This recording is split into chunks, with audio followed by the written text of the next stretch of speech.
लेकिन मोशन को कोई अगर पूछे तो है क्या? Motion is change in position of an object with time. इस वीडियो में अभी हम स्ट्रेट लाइन मोशन को स्टडी कर रहे हैं, जिसको रेक्टिलिनियर मोशन भी कहते हैं। तो स्ट्रेट लाइन मोशन में पोजीशन, डिस्टेंस और डिस्प्लेसमेंट क्या होता है देखते हैं। Position,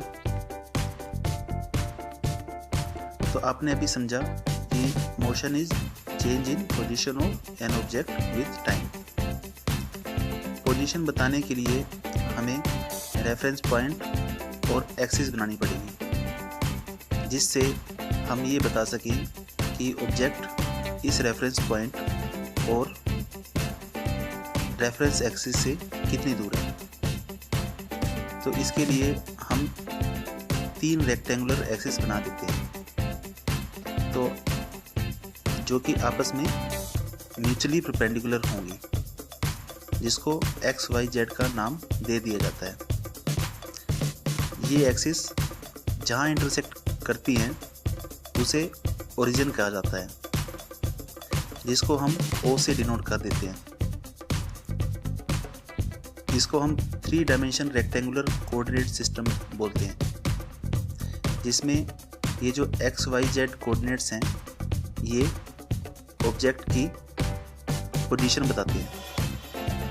x Y Z axis को रेफरेंस एक्सिस मानकर उसकी पोजीशन बताई जाती है। इसको हम फ्रेम ऑफ रेफरेंस भी बोलते हैं।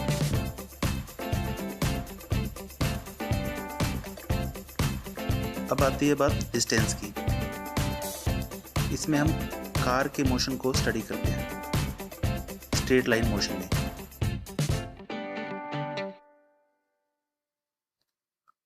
इसमें हम एक्स एक्सिस को ऐसे चूज करते हैं जिससे कार का मोशन जिस तरफ हो उससे एक्स एक्सिस की डायरेक्शन मैच करती हो, और एक्सिस के ओरिजिन उस पॉइंट को मानते हैं जहां से कार स्टार्ट होती है। मतलब at t is equal to 0 car x is equal to 0 पर है। इसमें 2 केस हम स्टडी करते हैं। एक केस जिसमें कार O से P तक मूव करती है।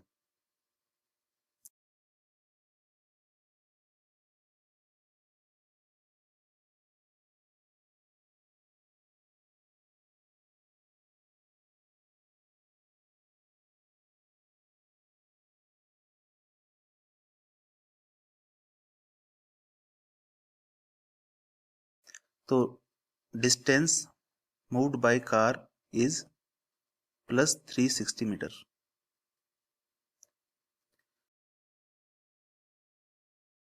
दूसरे केस में कार O से P मूव करती है और फिर P से Q तक मूव करती है। इस दौरान टोटल डिस्टेंस जो कार ने मूव की वो होगी 360 plus 120 metre is equal to 480 metre. 480 metre.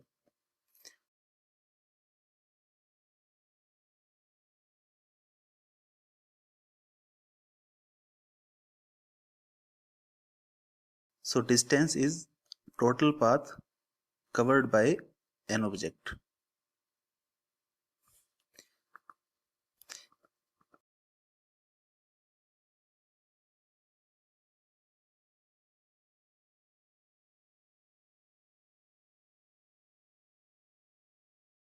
इसकी मैग्नीट्यूड होती है लेकिन डायरेक्शन नहीं होती, इसलिए इसे स्केलर क्वांटिटी भी बोला जाता है।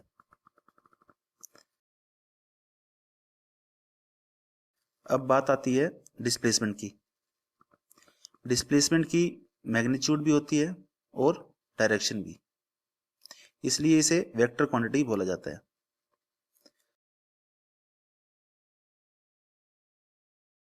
तो फर्स्ट केस में जहां कार O से P तक मूव करती है, डिस्प्लेसमेंट जो है x2 माइनस x1, जहां x2 मतलब फाइनल पोजीशन और x1 है इनिशियल पोजीशन, मतलब जहां से कार स्टार्ट हुई है। तो x2 है 360 मीटर और x1 है 0।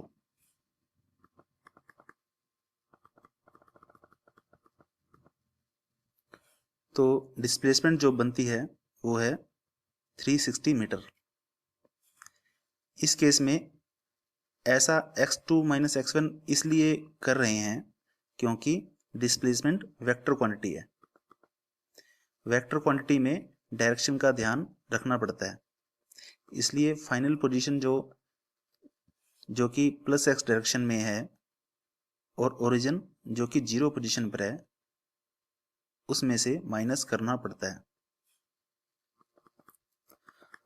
अब बात करते हैं दूसरे केस की, जहां कार P से Q की तरफ मूव करती है। तो इस केस में डिस्प्लेसमेंट होगी वो है x2 minus x1 is equal to 240 metre minus 360 metre is equal to minus 120 metre. Negative sign जो है वो डिस्प्लेसमेंट की डायरेक्शन इंडिकेट कर रहा है, जो कि माइनस x डायरेक्शन में है। तो अब टोटल डिस्प्लेसमेंट जो है O से P और फिर P से Q आने पर वो है 360 minus 120 is equal to 240 metre. और जो डिस्टेंस इस केस में हमने अभी देखी थी, अगर आपको याद है, तो वो थी 480 मीटर। यहाँ एक बात नोट करने वाली है कि अगर कार O से O तक जाती है तो टोटल डिस्प्लेसमेंट होगी 0, लेकिन वहीं अगर डिस्टेंस की बात करें तो वो डबल हो जाएगी।